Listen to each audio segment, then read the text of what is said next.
بسم الله الرحمن الرحيم. حبايبي شطار جريد 2 طلاب تانية ابتدائي، بحبكم قوي قوي. معاكم تيتشر فاطمة سليمان.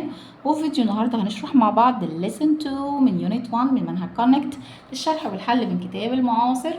انا في بيج 27. يلا كده يا ابطال، هنتعلم في درس النهارده الجريتنجز. يعني ايه الجريتنجز؟ يعني التحيات.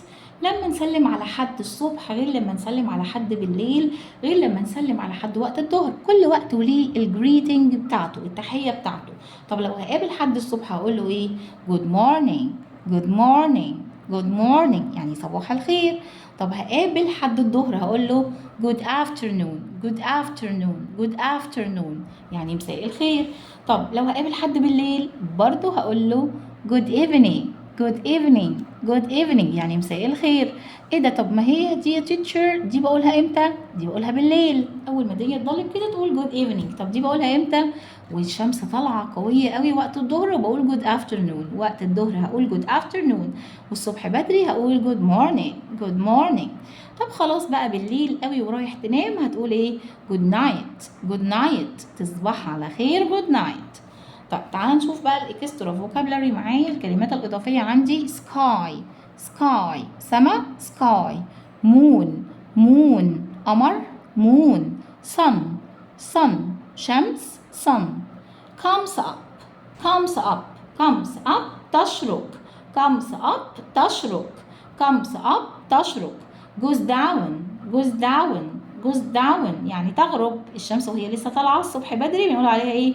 comes up تشرق، comes up تشرق. طب وخلاص وهي مروحه خلاص الدنيا هتضلم وهتغرب الشمس goes down، goes down، goes down.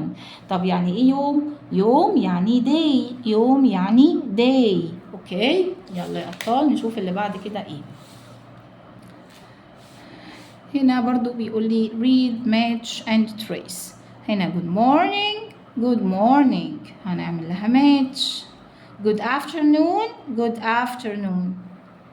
good evening، good evening، ونعمل trace على الكلمات. اوكي تعالوا بقى نشوف هنا parts of the day. parts of the day فترات اليوم. تعالوا نشوف الشمس بتحصل لها ايه الصبح بدري. the sun comes up in the morning، the sun comes up in the morning. غنيها كده معايا، اعتبرها اغنيه. the sun comes up in the morning، the sun comes up in the morning، يعني الشمس بتشرق ايه؟ صباحا. طيب تعالى نقول الجملة الثانية.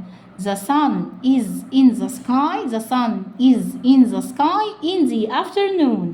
the sun is in the sky in the afternoon، يعني الشمس بتكون قوية قوي فين؟ في وسط السما كده فين؟ في وقت الظهر. the sun is in the sky in the afternoon. وخد بالك هنا انا قلت زي مش زي، لان afternoon هنا بادئه بحرف فاول متحرك فبقولها زي.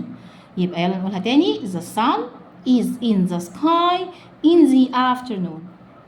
تعال نشوف تالت جملة. the sun goes down، the sun goes down in the evening، in the evening. خد بالك برضو هنا قلتها زي عشان evening، evening بادئه بإي متحرك. the sun goes down in the evening، the sun goes down in the evening. طب نمبر 4 بيقول لي ايه؟ the moon، the moon، the moon ماله؟ is in the sky at night. خد بالك من الجملتين دول ما يلخبطوكش. هنا انا بتكلم عن الصن فقلت ان الصن موجوده في السكاي امتى؟ in the afternoon، لكن المون القمر بيكون موجود في السكاي امتى؟ at night ليلا، at night ليلا. خد بالك بقى اتعلم معايا حاجه هنا. هنا كلمه the morning و the afternoon و the evening، التلات فترات دول خدوا حرف الجر in، خدوا حرف الجر in، لكن night خدت حرف الجر at. يبقى فترات اليوم الثلاثة in the morning، in the afternoon، in the evening، لكن night بتاخد at night، at night. excellent، برافو عليكم. يلا نكمل مع بعض. هنا بقى هنعمل في جزء الهوم ورك عندكم، هتكتبوا لي good morning، good afternoon، good evening، good night. هتكتبوا لي ده في الهوم ورك وهشوفه ان شاء الله باحلى خط. ورهوني كده واحلى خط واحلى نظام، واحنا بنكتب لازم نقرا الكلمه اللي بنكتبها علشان نبقى فاهمين احنا بنكتب ايه. كده نكون خلصنا فيديو النهارده. اتمنى يكون الفيديو عجبكم، ما تنسوش لايك وشير على قد ما تقدروا عشان اكبر عدد يستفيد معانا. استنوني في الفيديو الجاي، هنحل مع بعض الاكتيفيتيز على lesson 2. بحبكم قوي قوي، اشوفكم على خير ان شاء الله. جود باي.